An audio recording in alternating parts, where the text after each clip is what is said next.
I, 28F, am currently 4 months pregnant. My husband, Newton, and I have been trying to conceive for the past 2 years, and I'll be honest, there were moments when we almost lost hope.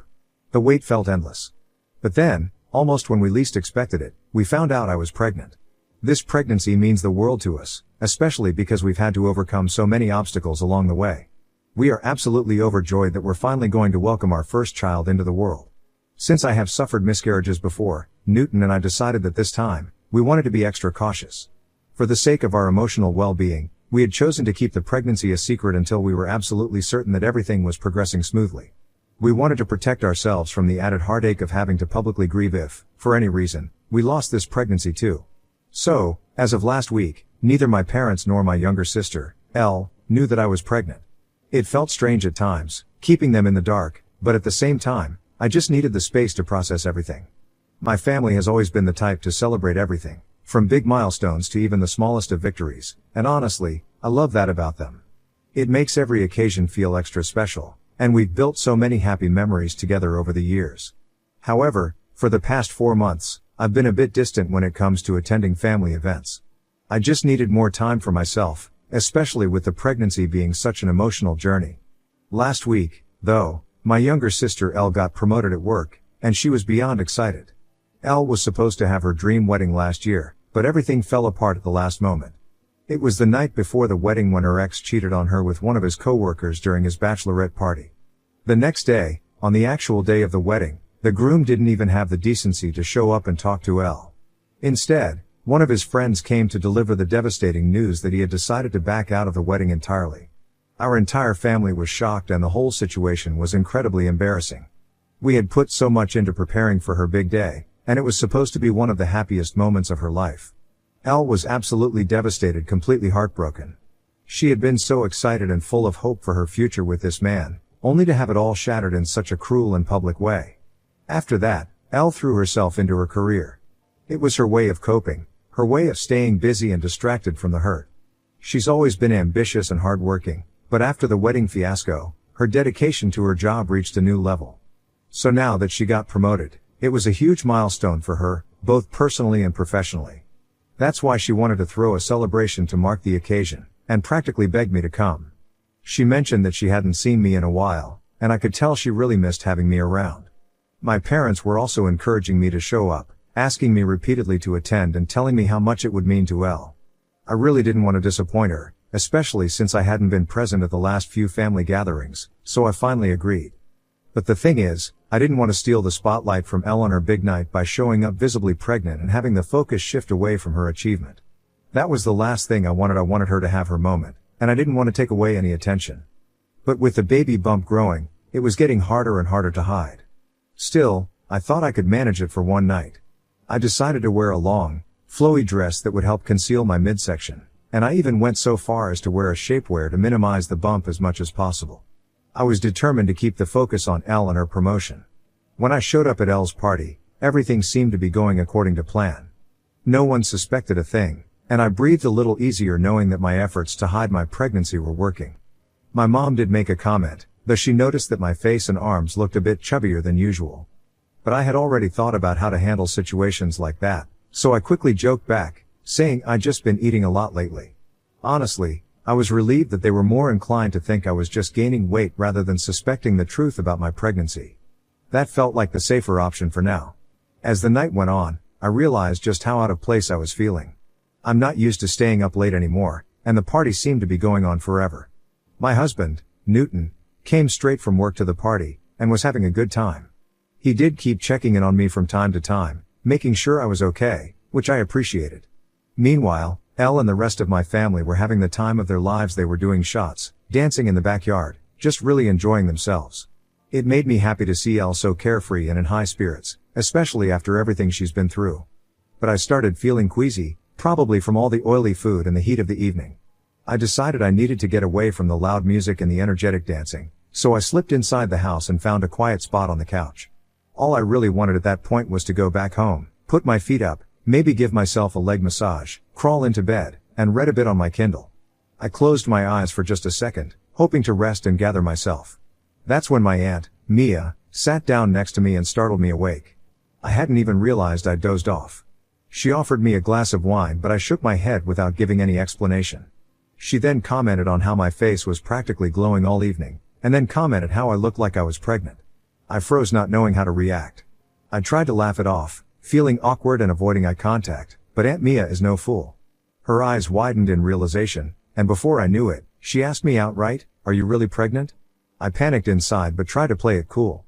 I shook my head, hoping to distract her, but Aunt Mia placed her hands on my stomach, and her eyes lit up. With absolute certainty, she exclaimed, "Oh my God, sweetheart, you are pregnant." She laughed and pulled me into a hug. I panicked a bit and whispered, asking her, almost pleading, not to say anything to anyone yet since I didn't think it was the right moment to announce. But Aunt Mia brushed off my concerns. She insisted that the family deserved to know such happy news and that everyone had been waiting so long for this moment, eagerly hoping for me to get pregnant. I pointed out to her that this was Elle's night, but Aunt Mia cradled my face in her hands, smiled at me, and reassured me that this was a family night. Since everyone had gathered together, it was the perfect time to share and asked me not to overthink it. Before I could stop her, Aunt Mia got up and walked outside, where everyone was still dancing and celebrating. My heart dropped as I watched her. Aunt Mia, with all the enthusiasm in the world, gathered everyone's attention. She told them that she had some big news to share, and then, without missing a beat, she pointed directly at me and announced to everyone that I was pregnant. For a brief moment, there was silence as everyone took in what Aunt Mia had just said. And then, the entire party erupted. My family rushed toward me, surrounding me in a wave of hugs, cheers, and congratulations. They were all so overjoyed, hugging me tightly, with tears in their eyes, expressing how happy they were for me and Newton. They had all known about my previous miscarriages, so they were understandably very ecstatic about this news. My mom and dad were crying, overcome with emotion. People were hugging Newton too, congratulating him and celebrating this new chapter in our lives. This certainly wasn't how I wanted to announce my pregnancy. I had envisioned a more intimate, personal moment, something quiet and special, where I could tell my family when I felt ready. Instead, I had been thrust into the spotlight at a party that was supposed to be all about Elle. And that's when I noticed her standing off to the side, trying her best to smile but clearly feeling out of place. She wasn't joining in the celebration, and was avoiding eye contact with me. I felt a wave of guilt wash over me, knowing that I had tried so hard to avoid exactly this kind of situation. I walked up to her and told her how sorry I was that Aunt Mia revealed my pregnancy. Elle took a deep breath and asked why I hadn't mentioned anything about my pregnancy before. I explained that I had planned to announce it a few weeks later when I felt more comfortable and ready to share the news. But shook her head, pursed her lips, and simply said, "Whatever, I guess you got your wish." Her words stung, and I was taken aback by her reaction. I tried to reason with her, but Elle didn't seem to be in the mood for a discussion. She took a sip of her wine, walked away, and didn't pay any more attention to me. The rest of the night was filled with overwhelming advice from family and friends about being a first-time parent. Everyone seemed eager to share their tips and experiences. Elle, meanwhile, kept glaring at me from across the room, as if all this was somehow my fault. Her reaction made me feel even more uncomfortable and guilty. At one point, I felt the urgent need to use the bathroom. I got up and headed toward the guest washroom, but it was full. With my bladder feeling like it was about to burst, I decided to go upstairs to use the main bedroom's washroom instead. After I relieved myself, I emerged from the bathroom and found Elle standing outside, waiting for me. She seemed drunk. I smiled awkwardly, feeling the tension between us, and tried to offer another apology. Elle didn't seem to soften at all. Instead, she just rolled her eyes and asked, "Are you really pregnant?" Her tone was almost dismissive, and there was an edge of skepticism in her voice. I looked at her, holding my stomach instinctively, and responded, "Of course I am. Why would I lie about it?"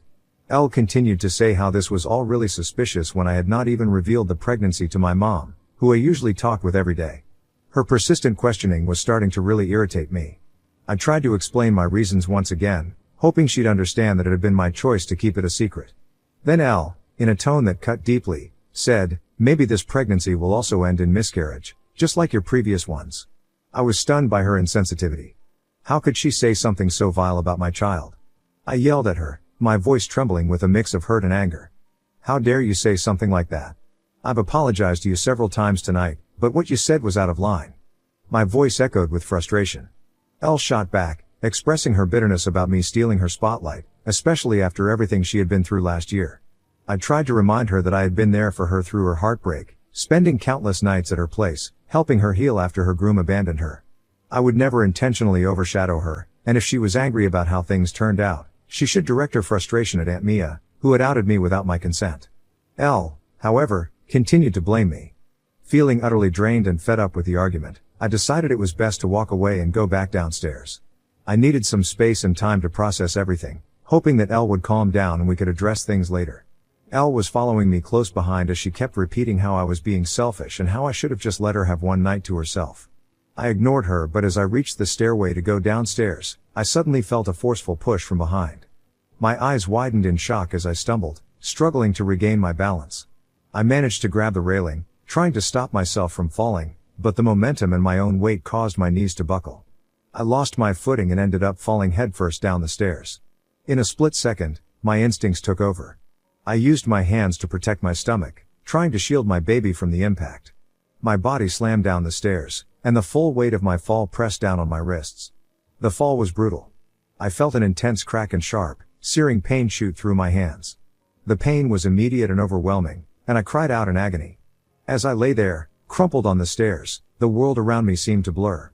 The pain in my wrists was excruciating, but my primary concern was for the baby and whether the fall had caused any harm. The commotion of my fall and my cries for help quickly drew the attention of the rest of the family. They rushed over in a panic, their faces filled with concern and alarm. The room was suddenly chaotic as everyone tried to make sense of what had just happened. My husband immediately picked me up and brought me down the stairs. I was in a lot of pain and kept repeating that Elle had pushed me down the stairs. Everyone looked shocked. All eyes turned to Elle, who was standing behind me, looking guilty and silent. My husband screamed at her as he confronted her about how she could push a pregnant woman down the stairs. My mother, visibly distressed, rushed up the stairs and shook Elle's shoulders, demanding to know if she had really pushed me.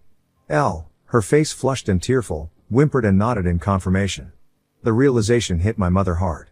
Elle then began to cry uncontrollably, holding my mother, saying she was drunk and didn't know what she was doing. I was starting to lose consciousness, the pain and shock overwhelming me. Through the haze, I heard Newton urgently calling 911, requesting an ambulance. My vision was blurring, and I could barely make out the concerned faces around me. Everything after that was a blur of sirens, confusion, and frantic activity. When I finally came to, I found myself in a hospital room. Newton was asleep in a chair beside my bed, looking exhausted. I woke him gently, asking for some water, as my throat was dry and parched. As he helped me sip the water, I asked him what had happened after the fall. He recounted how I had lost consciousness due to the pain and how the fracture in my wrist had required immediate medical attention. The doctors had placed me in a cast, and I would need to wear it for the next 4 to 6 weeks while the bone healed. My next question was about the baby. Newton reassured me that the doctors had checked and our child was safe, which brought a wave of relief. I was glad to know that our child was going to be okay. Newton then filled me in on the chaos that had unfolded after the accident. The family was apparently furious with Elle and had even tried to get her arrested. However, because I was unconscious, the police had only been able to take statements from the witnesses, and they still needed my official statement to press any charges. Newton took my hands as he stressed how important it was for me to set aside my love for my sister and to report her actions. He was firm, stating that there was no justification for her pushing me down the stairs, especially in my condition. I shook my head, still in disbelief. The idea that Elle could have done something so harmful was almost impossible for me to grasp. The pain in my wrist was physical, but the emotional pain of realizing that my own sister could have acted out in such a way was almost too much to bear. I told Newton that I wanted to speak to Elle first, as I wanted to understand what had driven her to act so destructively. I needed to hear from her directly, to get some explanation or at least an apology. Newton dialed her number and handed me his phone. When my sister answered, I asked her straightforwardly about why she did what she did. Elle sighed heavily, as if the words were difficult to get out before finally opening up. Honestly, I'm just so tired of you always being the center of attention in our family, she said, her voice laced with resentment. You have a husband. Now you are pregnant. You get to have everything in your life. But last night was supposed to be my night only. Yet, as usual, you showed up with your pregnancy announcement and hogged all the attention. She paused for a moment before continuing, her tone shifting defensively. And pushing you down the stairs? That was just a harmless prank. I didn't even think you were really pregnant at first. I didn't mean for it to be such a big deal. Her words were shocking and hurtful. I couldn't believe that she had decided to push me down the stairs, essentially endangering my life just because she did not want to believe me. Before I could react, Elle continued to say, I've been through a lot with my failed engagement, and for you to just show up and rub your happiness in my face was just too much. Next time, I am sure you will think twice before trying to overshadow me again." I was stunned by her explanation. She had absolutely no remorse and was basically blaming me for her actions. She had not even once apologized. My mother, who had been listening on the other end, took the phone from Elle and asked me how I was doing. I hadn't realized my parents were still there with my sister. I told her that my baby and I were doing fine and that I had to get a wrist fracture. My mom told me that she, Dad, and Elle had stayed up all night at Elle's place after the party because they were all worried about me. I scoffed and pointed out that they could have waited for me at the hospital rather than stay with my sister if they were so worried. My mom then told me how she and Dad had been talking to Elle and both of them felt like she wasn't in the right state of mind since yesterday. She urged me to not report my sister to the police as this was just a stupid, drunk mistake despite what others are telling me. I was stunned by my mother's plea. "Why are you defending Elle when she hasn't even apologized to me?" I asked, trying to make sense of the situation. My mom sighed heavily and explained that Elle was struggling with a lot right now. She mentioned that Elle had been crying nonstop since I had embarrassed her in front of everyone.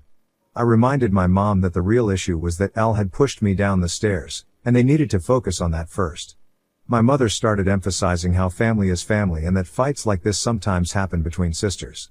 She pointed out how Elle had never done this to me before, which was true, but at the same time, it did not excuse her behavior now. My mom commented that it was not worth pursuing charges over a wrist fracture and that she and Dad would make sure this never happens again. My frustration reached its peak. I firmly stated that before I called her, I was a bit confused, however after talking to Elle, my mind was made up and she needed to be taught a lesson. My mom, growing increasingly upset, warned me that filing charges could destroy Elle's career and begged me to reconsider. I told her that I couldn't care less about anything at that moment. In a final attempt to sway me, my mother threatened that she and Dad would disinherit me if I went through with pressing charges against Elle as this would be a permanent record on her and could affect her for the rest of her life. Her threat shocked me, but I decided not to back down.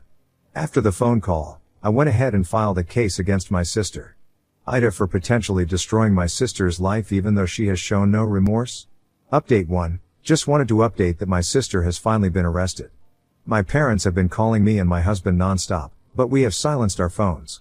Newton is extremely upset by how my parents seem to be favoring my sister over me.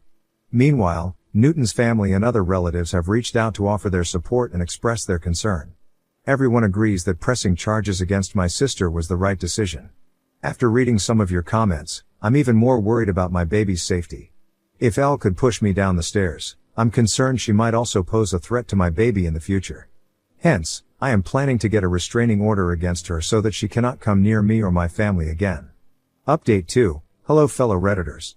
Since my update last month, my sister, who was earlier charged with assault, has just been sentenced. Her lawyer, whom my parents fully paid for, was excellent and presented a strong case. Since it's her first offense, she was given a probationary period.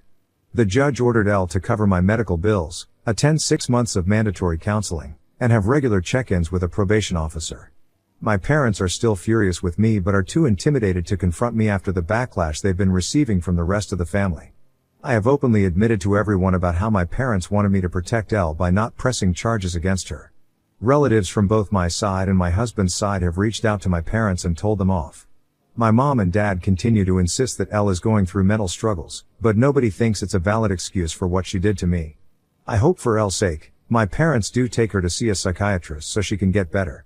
Following the sentencing, I've applied for a restraining order to ensure she can't come near me or my family again.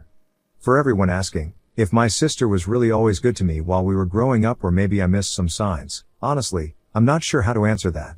Yes, we had our usual disagreements and fought sometimes, but I never imagined she harbored such deep resentment towards me. As her older sibling, I've always loved her deeply and never thought she was capable of pushing me down the stairs just out of spite. Trust me, I am as shocked as the rest of you. I guess it's true when they say it's often the people closest to us who can end up betraying us. Update 3. It's been 5 months since I last updated here. Me and Newton haven't seen or been in contact with Elle or my parents. 5 days ago, I gave birth to my baby. Newton and I have been discharged from the hospital, and now we're doing our best to care for our newborn son. Last night, just before we sat down for dinner, I heard a knock at the door. When I opened it, lo and behold, it was my mother standing there on my doorstep. I was completely taken aback. I did not expect to see her at all. I cautiously asked, "What are you doing here?" My husband stepped up beside me and stood protectively in front as he was as confused as me to see her on our doorstep. My mother immediately started gushing, telling me how she had heard from some of the relatives that I had given birth, and she just had to come over to meet the baby. Her excitement seemed out of place considering everything that had happened between us recently. She went on, talking about how she and Dad were thrilled to finally be grandparents. She mentioned that Dad would be arriving shortly with some wine and baby gifts so that we could all celebrate together as a family. I exchanged a look with Newton, both of us in disbelief. Was my mother really acting like the last few months hadn't happened? I reminded her, as calmly as I could, that we hadn't spoken to her in the last 5 months, after she decided to support Elle over me. Yet, now here she was, standing on my porch, acting as though we were all on good terms just because I had given birth. Like we were about to have some joyous family reunion. Newton told my mom that she had forfeited her right to be a grandparent the moment she chose not to be a good parent to me first. He reminded her how inhumanely Elle had treated me, and had she not been my sister, he would have beaten her up right then and there. However, being a mother, she had protected that monster over me. His words were firm, and I could tell they hit a nerve. My mother's face shifted, and she looked furious. She tried to argue back, insisting that she did what she had to do and that those were things of the past. She argued that we couldn't just cut her and her husband out of our child's life. She pointed out how unfair it was for us to keep her away from her grandchild. But Newton wasn't having it. He reminded her that this was our son. It was our decision who got to be involved in his life, and both of us didn't feel comfortable having her around in our lives.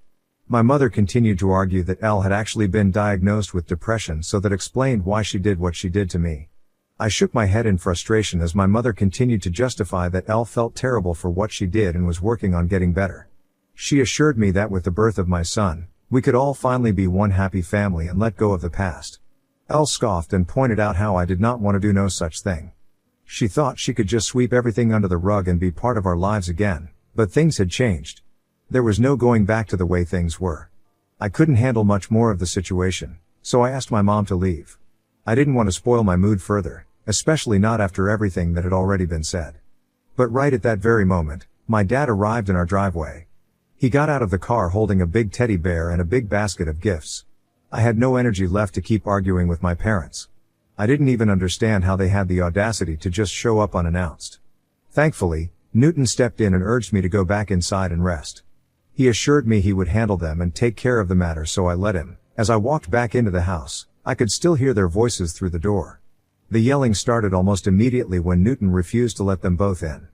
My dad kept insisting over and over again that he had every right to see me and the baby as he was family. My husband, who was usually always calm, snapped. He threatened to call the police if they didn't leave our property immediately.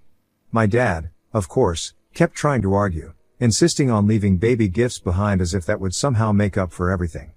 But Newton refused to accept anything from them. He was firm, telling them that we didn't want their gifts, and that if they ever showed their faces again, we would get a restraining order on them also. My parents were really shook by his reaction. I guess they had imagined they could just waltz back into our lives after everything, especially now that a baby was involved. I was proud of the way my husband dealt with the situation. Newton and I have talked today, and we plan on putting up cameras around the house, just in case. I hope to never see my parents again.